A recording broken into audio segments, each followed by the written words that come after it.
Welcome to the Nick and Nick podcast. I'm Nick. That's not Nick. However, this is the Nick and Nick podcast. Shout out to this podcast is powered by Royalty Roofing and Renovations. Crown your home and your personal and your commercial property with Royalty Roofing and Renovations. Looking forward to sharing with the principal today, and that's what this podcast is basically all about, sharing principles that Nick and I have applied to our life, and now you get to be a part of it, that have kind of taken us from where we are to where we want to be. The principle we'll be talking about today is, and that takes me to my special guest, Jess, welcome to the podcast. Thank you, nice to be here. The principle we'll be sharing with you today is turning setbacks into comebacks. When we thought about that, and I know we've all experienced our fair share of setbacks, it's all about perspective. Regarding the topic, when I thought about that, who I would want to interview or who I'd want to bring into the podcast for that, you were first to mind. Welcome to the podcast. Thank you. Thanks for joining us. Thanks for accepting it. Yeah, glad to be here. Looking forward to sharing you know about the principle about how to turn a setback into a comeback, because it's all about perspective. Yeah. Do you want to introduce yourself to our audience? Yeah, so Jess Collicott, I'm married to Jill Collicott. We've been in the Omaha area for a good 20 plus years, and I've been in the IT tech space for several decades, been both consulting, corporate, different companies here in town, and I guess just to jump into it a little bit, at my last company, which came through an acquisition, so I was at a company that was founded in Omaha. It was purchased and acquired. The headquarters changed to be out of state, which is fine. And then all said and done, I was probably there 12, 13 years. And then end of January, wasn't planning on it, but they displaced my role. Specifically my role. And so I was let go from the organization and unemployed. Okay. Wasn't sure at what level you wanted to share your story with us, but I feel like we got the right guy. Somebody that's in the middle of a setup position. You've experienced the setback, or what we call a setback. And we'll talk a little bit about setbacks and what they are and what they're not. The first thing we'll do is talk about what they're not. But I think you're in the right place at the right time. So whatever you feel comfortable sharing with their audience, please feel free to do that in terms of where you're at in the setup time. When you're coming from your setback to your comeback. So feel free to share that with us. But first, before we get into that, let's talk about from your perspective, how would you define a setback? Oh gosh, I think about the definition of success, and I see the memes or the things on different social medias talking about success is in a straight line, right? You think you're headed towards a trajectory, it's always up, up, up, and it's never linear. No, it's never linear. And it's a little bit about the hokey pokey in the Texas two-step. Two-step forward, one step back, to the left, to the right. Before you know it, you're doing the cha-cha slide. That's right. I wish it was linear. And sometimes you're even off the dance floor for Absolutely. a minute, right? Ooh. Yeah. So, a setback is either kind of being taken out of the game, or maybe an injury, or going backwards a bit from what you thought you were going to do, and you saw a path forward and you're no longer on that path. And so it feels like, whoa, that's a setback. That's not the direction I thought we were going. It can feel like a gut punch at times. Yeah. Oftentimes there's a lot of negative emotions associated with the proverbial or the apparent setback. But when we start to look at a setback from from a 13,000, 20,000 square foot, view, it takes on a whole different perspective. That's when we turn setbacks into comebacks. Yeah. And it's about that setup time in between. But first, go ahead. No, well, I was going to say, no, go ahead. No, this is about you. Okay. Well, I was thinking about this podcast and the time we were going to get together to talk, and I was thinking about, how do I help, and that's kind of really been my mindset over the last couple of years, and then especially this last month and a half, is like, how do I take what's happening and help others? And so I'm thinking about this podcast, right? And we're talking about setbacks and the comebacks. And, I think if you're okay with me just kind of going here a little bit. Please do. All right. I think there are a couple things that were important, and my wife and I actually talked about it a little bit before coming here.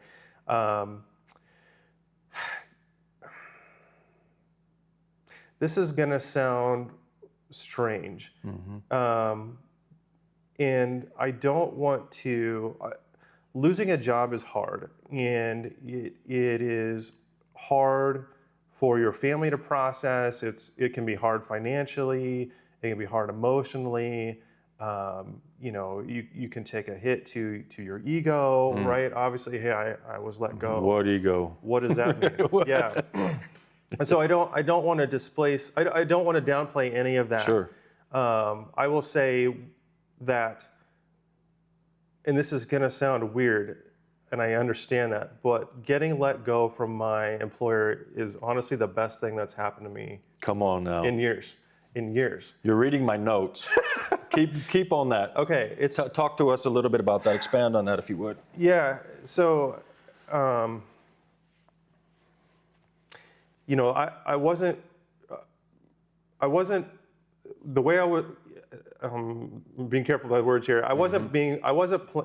The way that I was let go and the timing that I was let go, I was not anticipating. It was a surprise. Yeah. That being said, oftentimes that's how setbacks are. They come out of nowhere. You get blindsided. Came out of nowhere, right? End of January, this is happening. Okay.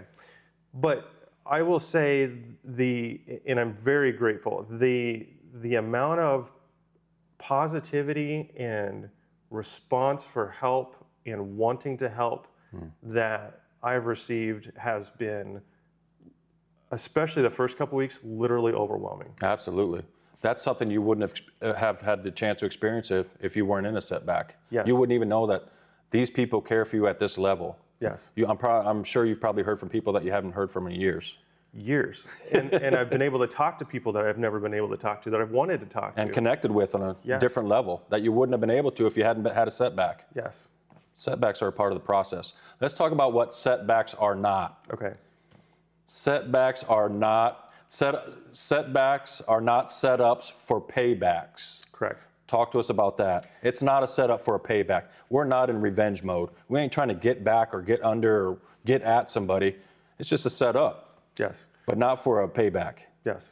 You know, you're obviously very values oriented, and you know, I am too. And you know, in processing some of this, I laugh a little bit because I have a good friend who he's a good voice in my life, and when this happened, he came alongside of me very quickly and was wanting to stay in check with me and ask, what part of the grief process are you in, right? The grief stages, those 5 stages. And I laugh because, you know, I was let go on a Friday, and that Sunday I was like, I don't think I'm going to have an anger phase. I think I'm going to be all right. Well, first stage is denial. Okay.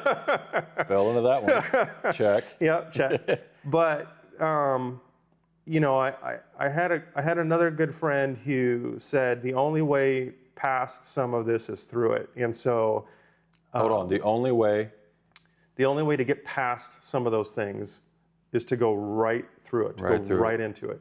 So, for example, knowing that there's going to be an anger stage and not to prolong it, just go right into it. Absolutely. Now, what I wanted to be careful of is I didn't want to do anything that would hurt me, hurt the people I care about, which includes people at the prior company, right? And so I constrained myself, and it was more about letting myself emotionally process those feelings, not necessarily you know, seeking out any type of vengeance or anything, just processing frustration with what happened, letting myself go through those emotions to process it. And that was maybe a couple days. And to be honest, the worst thing I did was spending time on the treadmill at the local gym and listening to the Dark Knight soundtrack. That was about as bad as it get.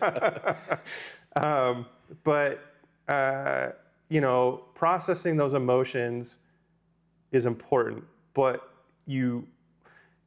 so I want to give those things validity, but in thinking about it, your best energy is spent looking towards your future, not looking towards your past. Right. Right? And so you really don't want to do things that, and I want to come back to something here, but you don't want to do anything that damages your relationships, your reputation, because you own those things. Those are your things. Yes. And nobody can take those from you.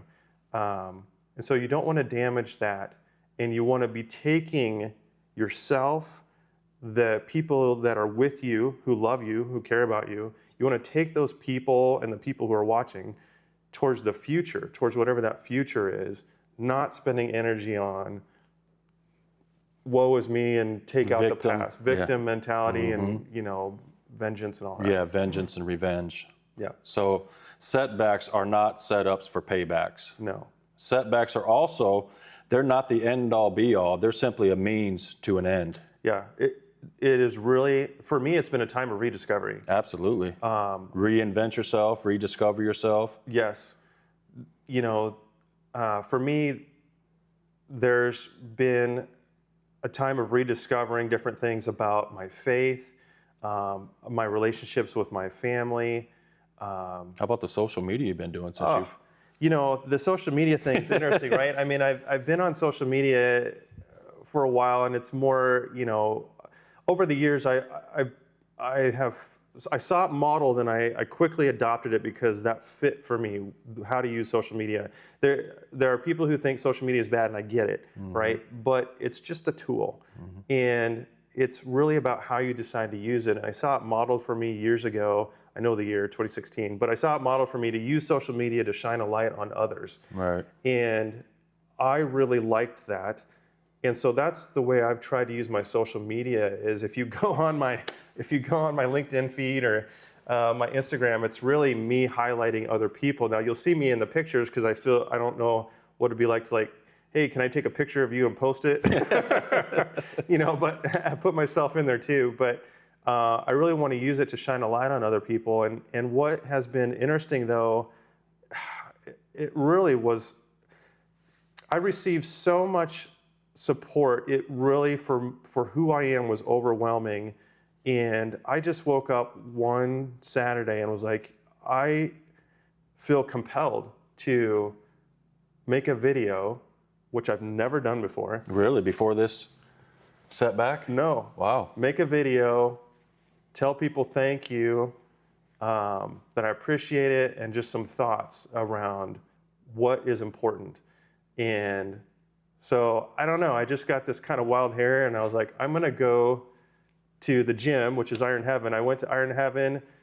I recorded myself. Man, I had to work up the nerves to do that. It was one of those things like, I have to do it. I don't know, it's strange. Right. And so I posted that video and I got, for me, decent reception. And so I've just kind of been exploring that and making more videos and trying to think, how can I, in 3 minutes or less, give some type of advice that might help somebody else based on my experience and what I've been doing. To me, that's the epitome of a setback. That's the whole purpose. To me, setbacks are intentional and purposeful. And this is the epitome of it right here. That's a space you would have never been into if you wouldn't have been in the setup phase, which is what you're in right now, in between a setback and a comeback. No. There are many things that in the last 2 months I've said, I would have never done this. And we'll talk about what setbacks are. Yeah. But I'll highlight two of them right now. From my perspective, they create thrust. They're a catalyst for movement. They get us from where we were to where we want to go. We wouldn't be in that space if it wouldn't have been for the setback. So they're purposeful and intentional. Yeah. Would you agree with that? I agree with that. Okay. Yeah. Setbacks are not, they don't define us unless we allow them to. Yes. Correct? Yes. Setbacks are also not unavoidable. I mean, correct. You cannot not have a setback. Correct. If you want to get from where you are to where you want to be. It's just part of the process. Yes. Back to the defining, we know about, who did the light bulb, Thomas Edison or whatever? Yeah. We know that he did the light bulb. We don't know how many times he failed. And a lot. Right, a lot of times. Yes. He didn't allow the failures to define him. Eventually, he created the light bulbs. Yes. So it's a part of the process. It's unavoidable. I mean, we're going to have setbacks. It's all about the perspective that we have on them, and then how we turn them into a comeback. Yes. And I want to share a couple thoughts, if I can, with your group. So, as I was thinking about that, you're going to have the setbacks. So know they're going to happen, right? And make the investments now, right? I make it sound like this has been really positive, and in many, many ways it has, but it didn't just happen, right? There were investments that happened over the years to be able to position myself, my family in a place where we really can capitalize on this moment. Some of that there's two reasons. One is more important than the other. The first one is we did some financial investing, right? So we followed some advice over the years to create an emergency fund of 3 to 6 months. I just had this sense that something like this might happen. It was just the sense I had, and so we've been saving up for a while. So we financially have a bit of cushion, and I'm really appreciative that my wife, is my partner, and we see things the same way to be able to do that. And so she's a farm girl. She knows seed time and harvest. She knows how to cultivate, how to plow, and how to harvest, and that there are times and seasons. There's times to sow and times to reap. Yes, and so while things are going well, or you think they're going well, it is prudent to think about, can you save up enough cushion so that if something blindsides you and you need that financial cushion, do you have it? That has been very helpful for us. Right. That financial cushion is buying us some space here where we are able to regroup as a family, be able to rediscover, invent yourself, get creative. So it's buying me a little bit of runway where I didn't have to just immediately feel like I had to take the first, thing that came my way.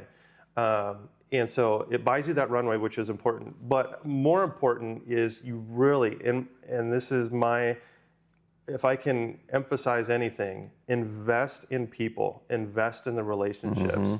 And Nick, I know the way you run your business, you are right there with me on that. I'm looking up a quote here. So there's somebody in the Omaha area. I've actually never met her in person, never actually talked to her, but we've chatted a little bit. Her name's Ashley Gorham. We know each other through a mutual connection of Mallory Maddox, but Ashley Gorham is in Omaha, and we follow each other on LinkedIn. She's very people first and posts a lot of people first things. So if you're on LinkedIn, look her up, give her a follow. If you're on Instagram, she's on Instagram too. But she posted her own content, but she reshared a post from Simon Sinek, who maybe you heard of. He talks a lot about leadership and values and how to help people. But his quote was, "Protect people, because in tough times, the numbers will never rush to save you." And that was true in my situation. Somebody was looking at numbers, decided, you know what, the numbers don't make sense to keep Jess here, right? Say it again. Protect people. Okay. Because in tough times, the numbers will never rush to save you. Oh, yeah. Meaning, invest in people, value people, because when the chips are down, it's other people who are going to come and rally around you. And so if I could just really impart anything, it is value and invest in the people around you. Omaha is full of a lot of good people, and I think that's where a lot of this good-natured will that I've gotten has come from. But I do think a small part of it has been my attempt to try to build in to the people that I work with, the people in the community, and to try to help others on their journey, right? And so being able to come alongside people in the ways that you can, in the way that you're shaped and gifted and skilled, investing in the people and relationship around you, because it's when the chips are down, it's people that are going to rally, not necessarily always the numbers. That's good.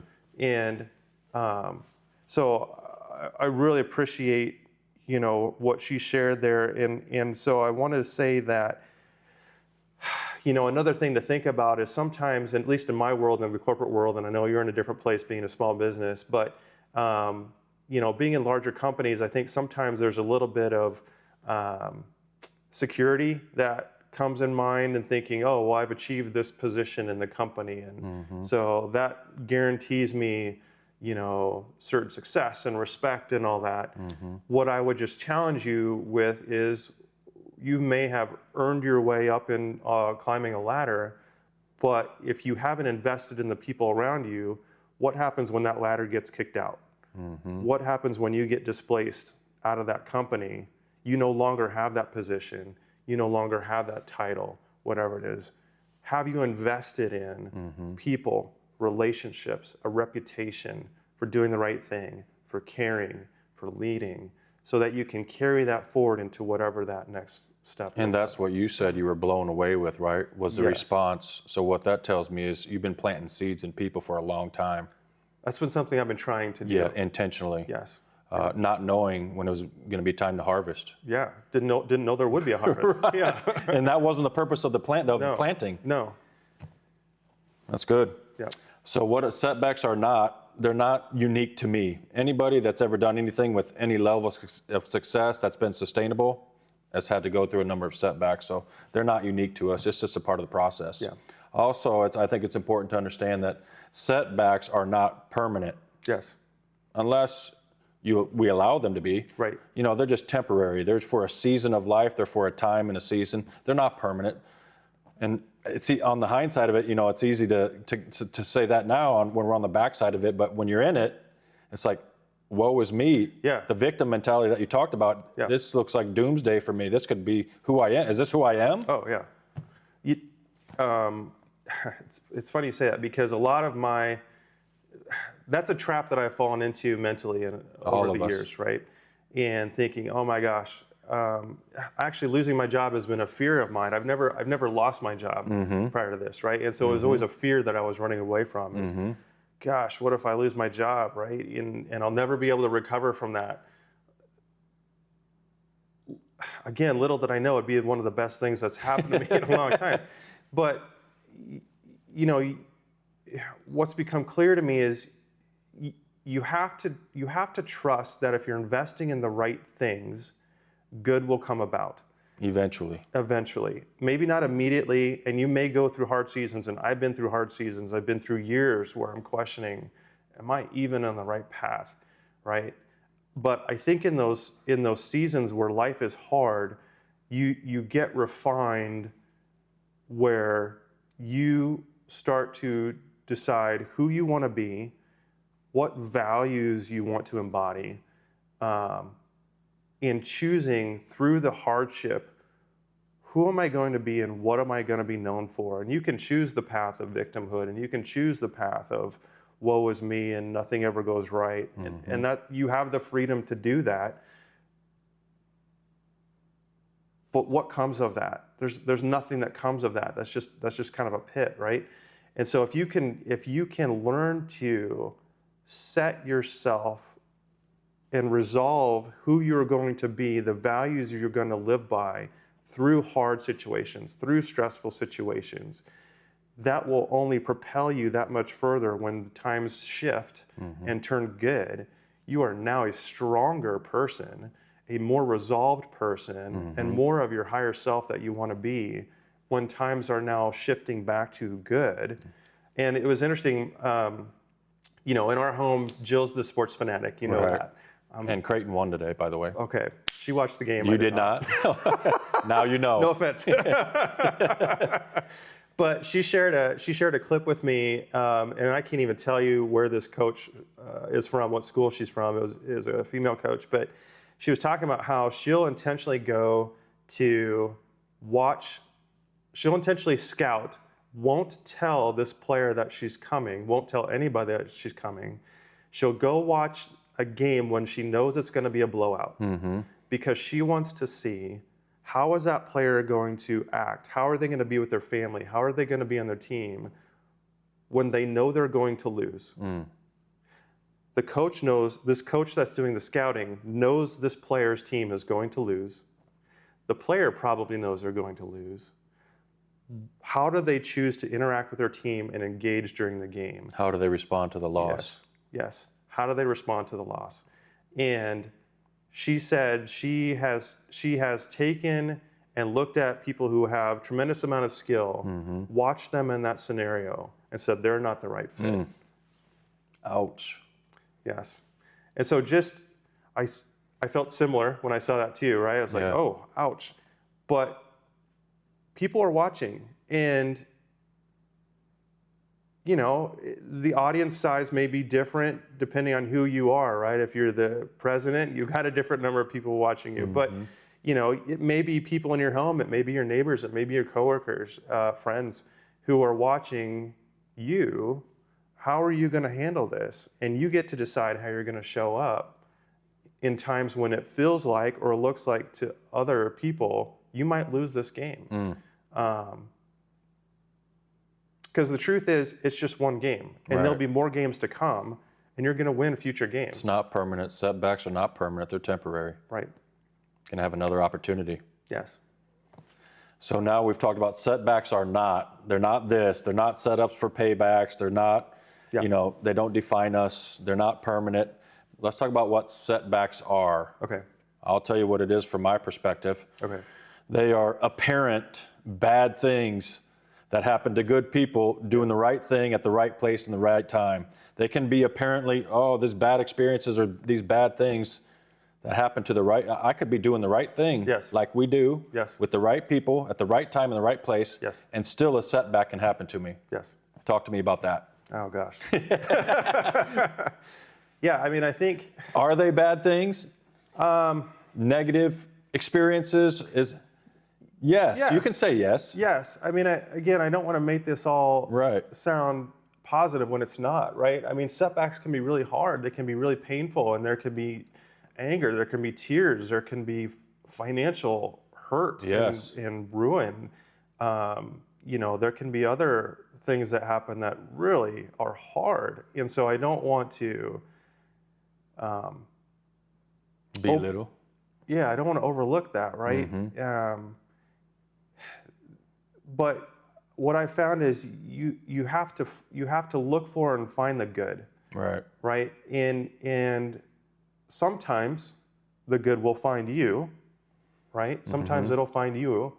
Like all these people who were supportive over my loss of my job, but other times you have to intentionally look for the good. And I do think to a degree, sometimes you will find what you look for. Sure. And so if you're only looking for the negative on things, I think that's what you'll find. I do think if you're looking for the good, it will stand out to you. I will tell you one of the things I have doing right now, one of the practices I'm doing through this period of time is I'll get up in the morning and in my notes app on my phone, I'll start a new page because I'm intentionally going to write down some of the really good things that happen today. Intentionally. I'm intentionally at the beginning of the day creating a new page to say, okay, today I'm ready to write down those good things that happen. So you're writing them down before you're actually experiencing them? No. I'm creating the page in my notes app. Okay. With the intention I will have good things happen today. I got you. And I'm going to capture them as they happen. So it's not like foreshadowing what they are specifically, but it's more anticipating. Being prepared, I'm going to have good things happen today. I will. And I'm going to be ready to write them down, and I'm going to be looking for them to write them down. So it's a practice I'm going through right now to intentionally set my mindset in the start of the day. I'm going to have good things happen. I'm going to be looking for them, and I'm going to write them down. I'm anticipating it. With intent. That's good. Yeah. That's a. We have to condition ourselves to do that. That doesn't come naturally. I think we default to the contrary. However, intentionally we have to program our subconscious mind to look for that stuff, to anticipate it, to somebody somewhere today is going to help me get from where I am to where I need to go. Right, or I'm going to find an opportunity to help somebody myself. Yes, right? absolutely. Those are my favorite things. Is I'll have something happen during the day. I'm like, oh, this would help. This would help Nick. This would be great for Nick, or somebody else. And so those are more the things that I'm looking for that would fit that list for me. But that's good. Another thing that setbacks are. So we talked about what they're not, what they are. Yeah. They are accompanied, like what you said, they are accompanied and wrapped in pain, confusion, frustration. Yes. Sometimes these setbacks have no apparent purpose or reason. Yes. And they can be painful. Yes. Like what you talked about. Setbacks also are precursors to comebacks. So you can't have a comeback unless you have a setback. Right. It's all what we do in the setup time in between, and we'll talk about that in a little bit. But so you can't have a comeback without a setback. Right. Next thing we'll talk about is their opportunities, and this is what you've talked about. They create that thrust and that they launch us into these new discoveries, new things, new gift sets, new skill sets. You know, some of these desires in our hearts that have been dormant because we've been too busy doing whatever we've been doing. Yes, that's exactly right. Talk to us about that. You know, just the way this has happened, maybe this is old school terminology, but I feel like I was put in a slingshot. Catapult. Yeah. Thank you. And shot out towards kind of a new path. And, you know, it really has been an experience. You use the word thrust. I really like that. It really has been an experience of like. I got that from the spaceship landing or going up and landing yesterday. Elon Musk. Some crazy amount of thrust to get it from here to there. Yeah, it's amazing. Gosh, and I think about what they've been able to accomplish in this team is incredible. Thrust. But yeah, thrust. You know, I was in a routine.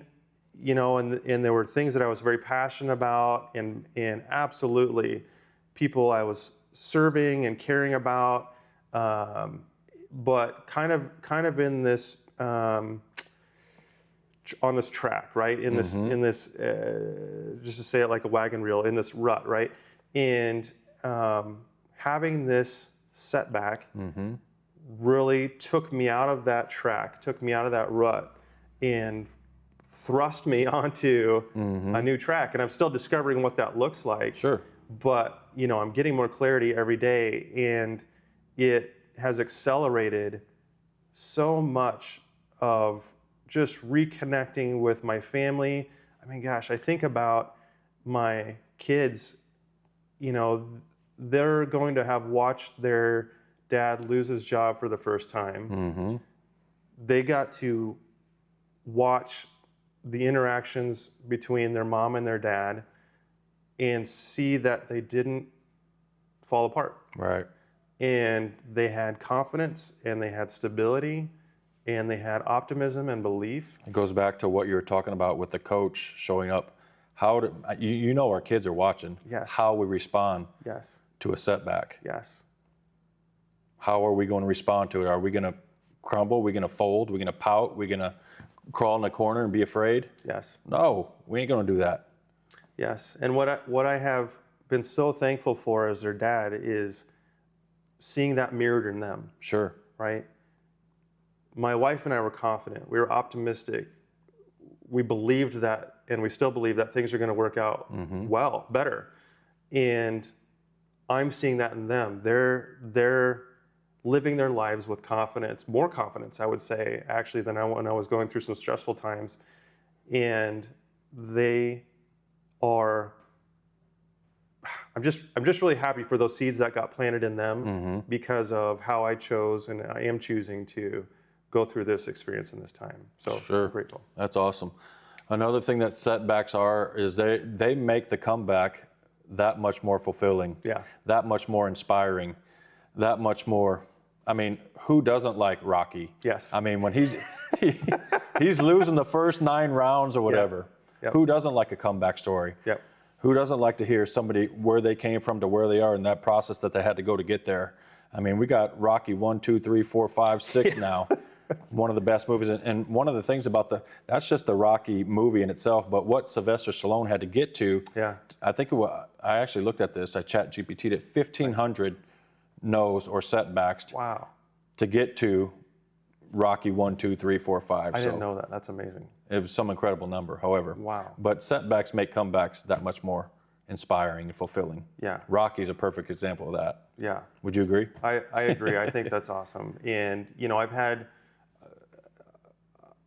I'm not using their names necessarily, but I've had some friends in my professional life and personal life, you know, we talked about this isn't a time for vengeance or anything like that. But setback's not a time for payback. But how do you take that energy and turn it into setting your sights on something higher, right? And so I had one of my close friends said, turn this into a bullseye for what do you want to do and how you want to do it. And really taking that energy and setting sights on accomplishing something bigger. And I got a word for that, but I'll let you finish. Okay. Take your time. And just, I'll say this for another little tip, anecdote. I had somebody else recommend, yeah, you don't want to be in the anger phase longer than you need to be to kind of process that. But if you can kind of use that, and he said, use it as nitro boost. Sure. If there's ever times where you really just need to put the nitro down on setting, working towards that bullseye, just let that anger kind of come out as nitro to work harder towards things. And I think about Rocky. Oh, yeah.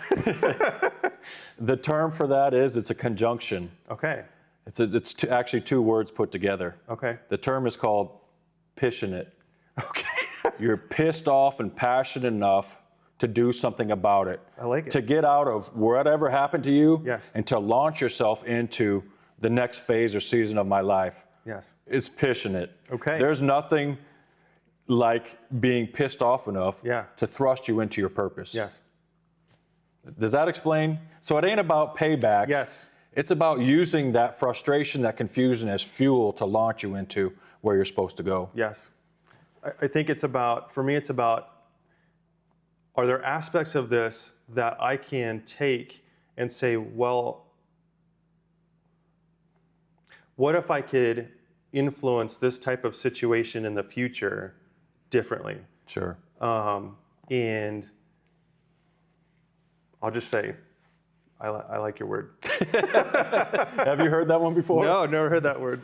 It's a combination between pissed off and passionate, and it's called passionate. I like it. I couldn't think of a better term to actually describe that fuel, using that frustration and turn it into fuel to launch and propel us. And you use the word accelerate us into our comeback. Yep. I just want to, the next part I want to talk about a little bit about the setup time, the time between the setback and the comeback.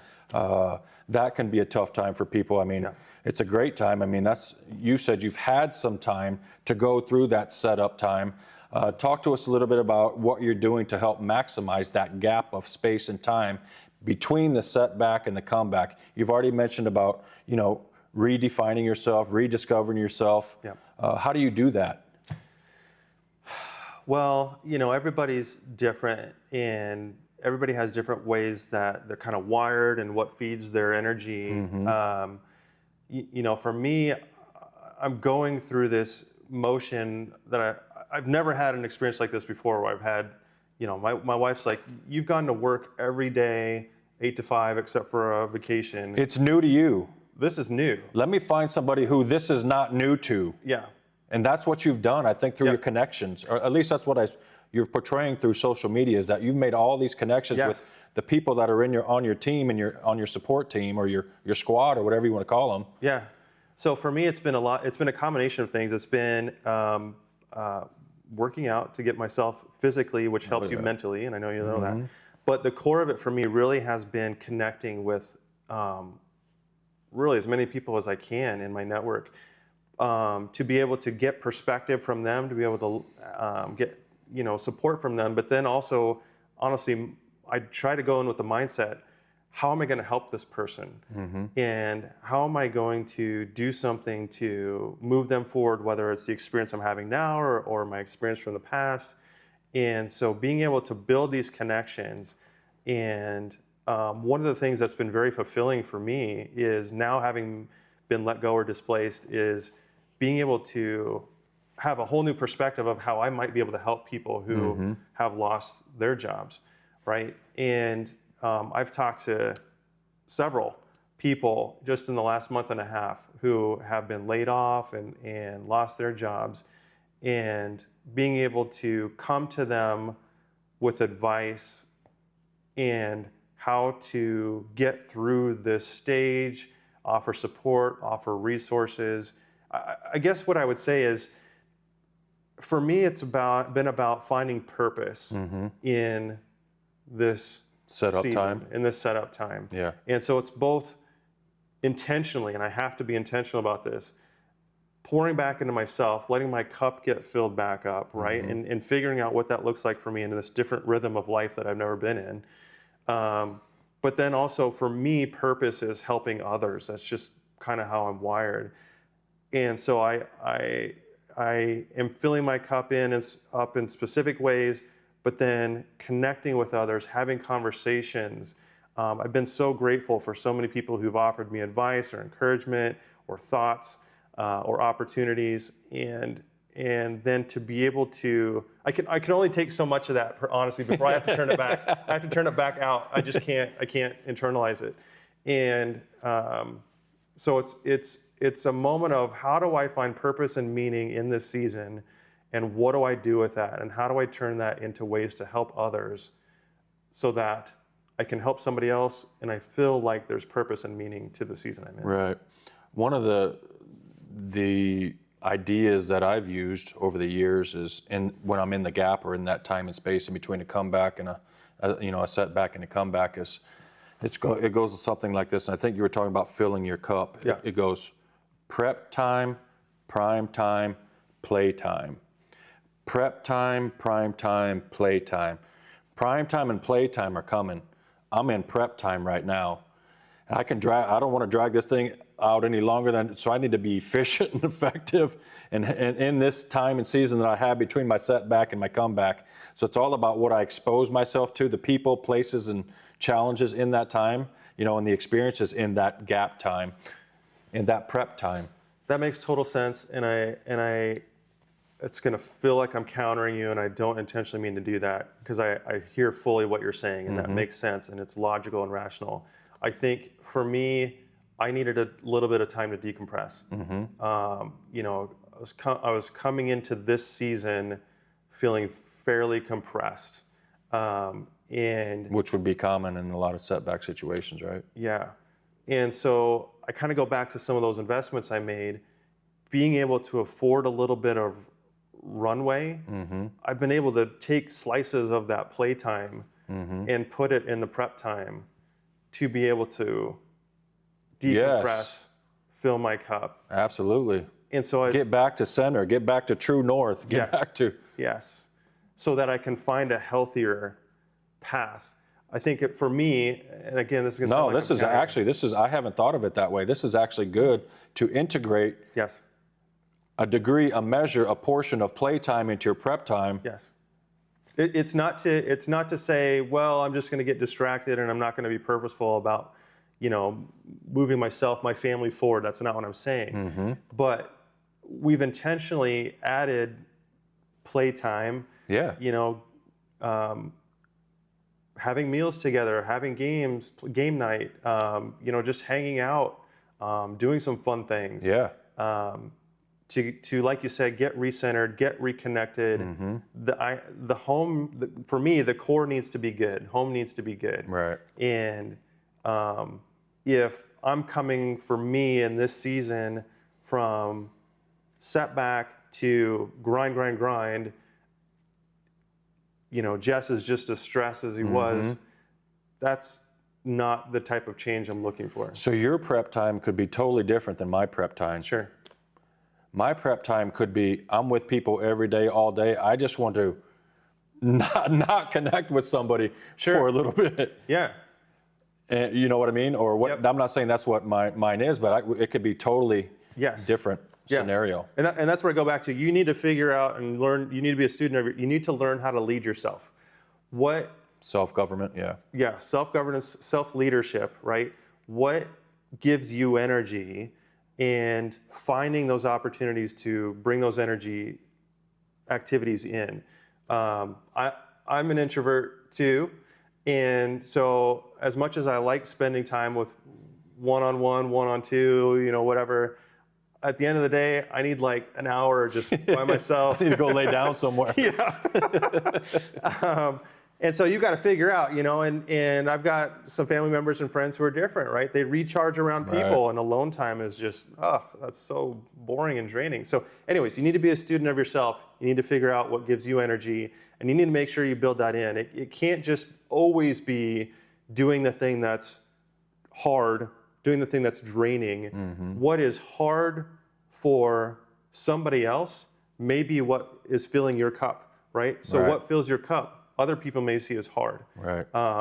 I was just talking to somebody recently who said, and I won't use their exact words, but going around and having lunches and coffees and talking to people one-on-one, there's a lot of other things they'd rather do. It sounds exhausting.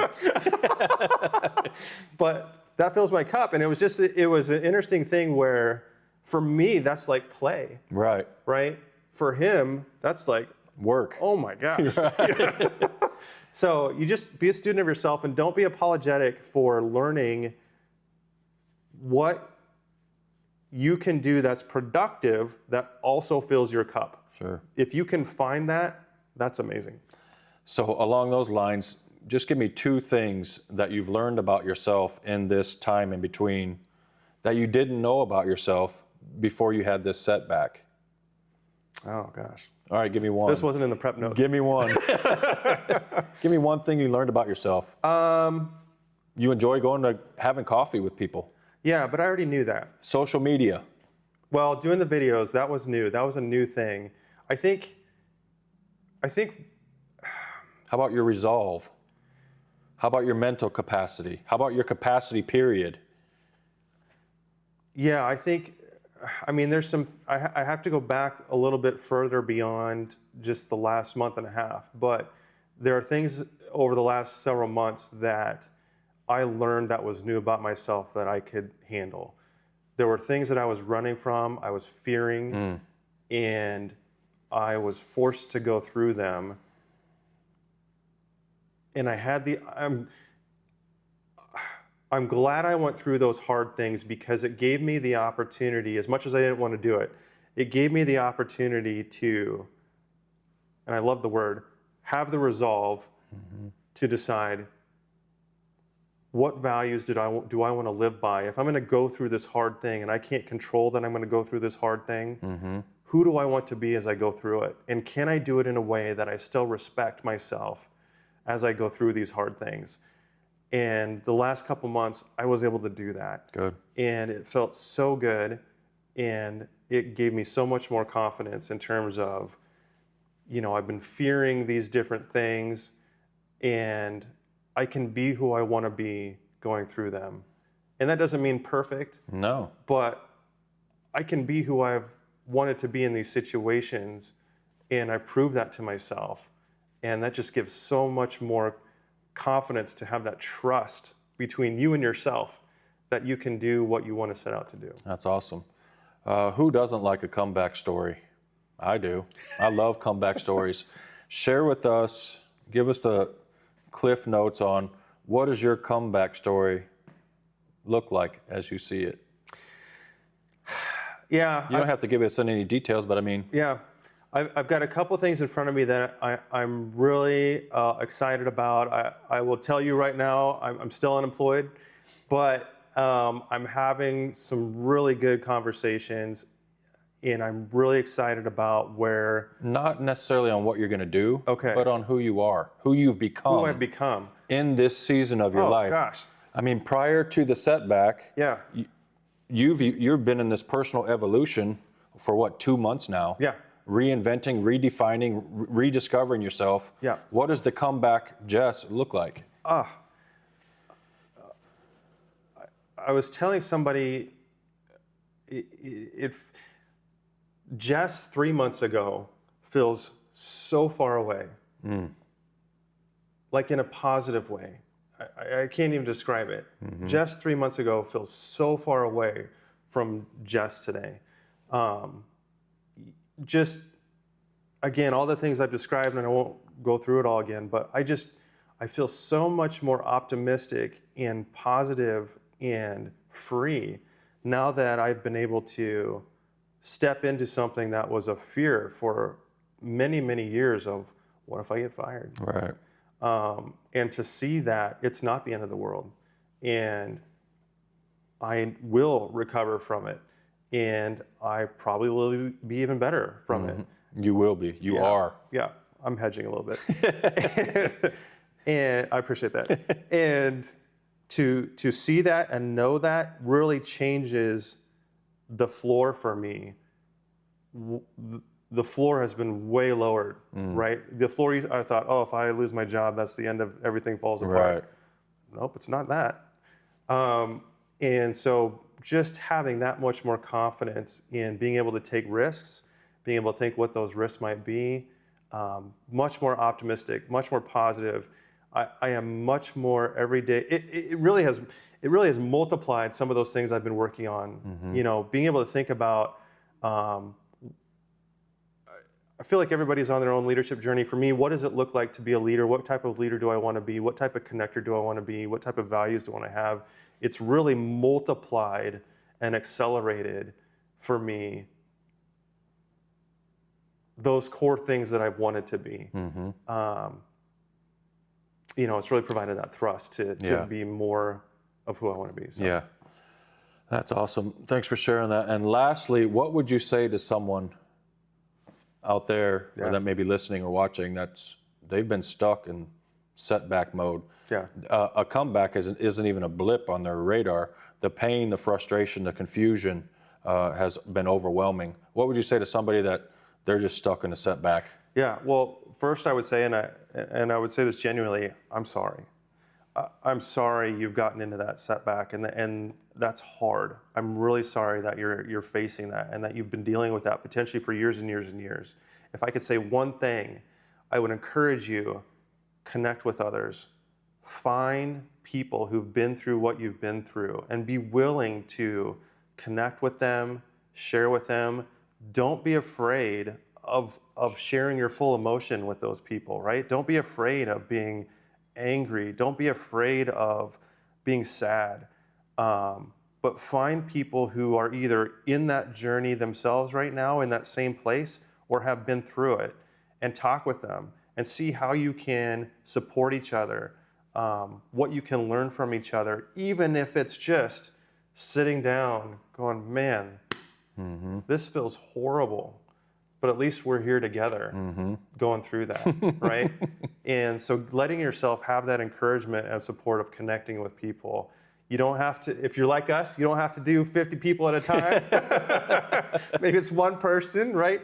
But I really would encourage you, find a community, whether it's a formal community. You know, I think about some of the things that are around town. I know there's groups like Grief Share, right? Groups that are intentionally set up to help people through the grieving process of losing loved ones through maybe really hard reasons. You know, there's other groups that help with different other needs, right? And so just whether it's something structured, whether you see or hear or on social media somebody who you can tell has gone through a similar journey, and just connecting organically with them and saying, hey, I just saw this, I'm going through this, would you be willing to meet with me? I don't know how I'm going to get through this, but could we just talk? I'd like to just meet. And even if, you know, it's not this amazing time, but you connect with somebody, I think that's so valuable and so healthy. So that would be the one thing I'd encourage you to do. That's awesome. And sometimes you got to fake it till you make it. Yeah. This setback is simply a setup for my comeback. So thanks for joining us, Jess. Love to Appreciate be here. having you. Thank you. We'll see you next time. All right.